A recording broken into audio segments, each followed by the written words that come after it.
আসসালামু আলাইকুম everyone, welcome back to my channel palatable feast.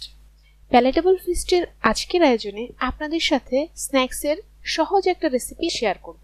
বলতে পারেন এটা হচ্ছে ঝামেলাবিহীন একটা পিঠা। বিকেলে চায়ের সাথে কিংবা ঝটপট অতিথি আপ্যায়নে হাতের কাছে থাকা খুবই অল্প উপকরণে খুব সহজেই ঝটপট বানিয়ে নিতে পারেন। শীত কিংবা গরমে যে কোনো ঋতুতেই গল্পে আড্ডায় চায়ের সাথে দারুণ জমবে। চলুন তাহলে ঝটপটের রেসিপিটা দেখে নেই। প্রথমে একটা মিক্সিং বোলে নিয়ে নিচ্ছি দুটো ডিম। এর সাথে দিয়ে দিচ্ছি 2 টেবিল চামচ পরিমাণ চিনি। এই পরিমাণ চিনিতে হালকা মিষ্টি হবে, তবে যারা একটু মিষ্টি খেতে পছন্দ করেন তারা চাইলে চিনির পরিমাণ আরো একটু বাড়িয়ে দিতে পারেন। এর সাথে দিয়ে দিচ্ছি 1/2 চা চামচ পরিমাণ ভ্যানিলা এসেন্স। এবার সবগুলো একসঙ্গে মিক্স করে নিচ্ছি। ডিমের গন্ধটা দূর করার জন্য এখানে আমি ভ্যানিলা এসেন্স ব্যবহার করেছি। যারা মিষ্টি আইটেমে একটু লবণ পছন্দ করেন তারা চাইলে সামান্য একটু এর সাথে লবণ দিয়ে দিতে পারেন। চিনি সম্পূর্ণ গলে যাওয়া পর্যন্ত মিক্স করে নিচ্ছি।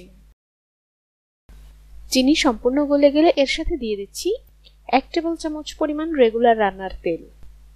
ডিম চিনি মিশ্রণের সাথে তেল মিক্স করে নিচ্ছি।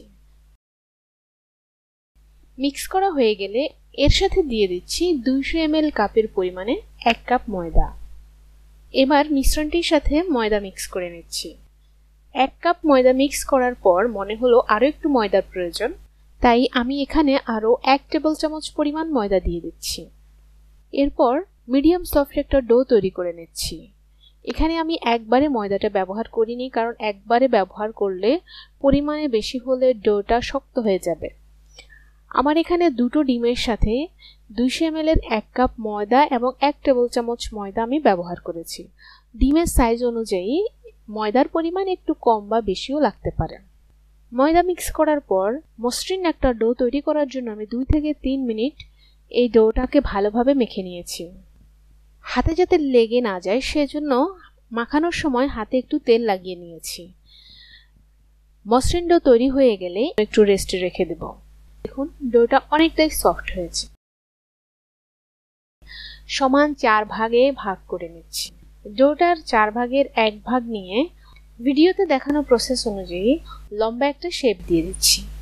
এরপর ছোট ছোট টুকরো করে নিচ্ছি। এবার কাঁটা চামচের সাহায্যে ডিজাইন করে নিচ্ছি। ছোট ছোট ডোয়ের টুকরোগুলোর দুই পাশে দুইবার কাঁটা চামচের সাহায্যে চাপ দিয়ে ডিজাইন করে নিচ্ছি। মাঝখানটা হাত দিয়ে একটু শেপ ঠিক করে নিচ্ছি।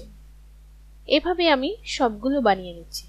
দেখুন খুব সহজে কি চমৎকার একটা ডিজাইন হয়ে গেল। আমার সবগুলো বানানো হয়ে গিয়েছে। এবার চুলায় একটা ফ্রাইং প্যান বসিয়ে ডুবে তেলে ভাজার জন্য তেল দিয়ে গরম করে নিচ্ছি। তেল গরম হলে একে একে পিঠাগুলো দিয়ে দিচ্ছি। পিঠাগুলো প্রথমে তেলের নিচে ডুবে থাকবে, পরে আস্তে আস্তে তেলের উপর ভেসে উঠবে। এ পর্যায়ে আমি একটা কাঁটা চামচের সাহায্যে পিঠাগুলোকে হালকা দুলিয়ে দিচ্ছি। তেল প্রথমে একটু মিডিয়াম হিটে গরম করে নিয়ে তারপর লো হিটে করে পিঠাগুলো ভেজে নিচ্ছি।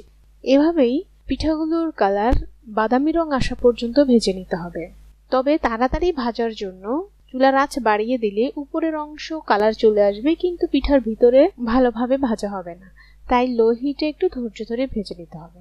দুই পাশে যখন সুন্দর ব্রাউন কালার চলে আসবে তখন তেল থেকে তুলে নেব। এভাবে আমি সবগুলো ভেজে নিয়েছি। একটা ভেঙে দেখাচ্ছি, দেখুন ভিতরটা কত পারফেক্টলি হয়েছে। বাস তৈরি হয়ে গেল দারুণ মজার স্ন্যাক্স। সো ভিউয়ার্স, আশা করছি রেসিপিটি আপনাদের ভালো লেগেছে। ভালো লাগলে অবশ্যই বাসায় ট্রাই করবেন। রেসিপিটি ভালো লাগলে ভিডিওর নিচে একটা লাইক দিয়ে আমার চ্যানেলটি সাবস্ক্রাইব করতে ভুলবেন না। সবাই ভালো থাকবেন। আল্লাহ হাফেজ।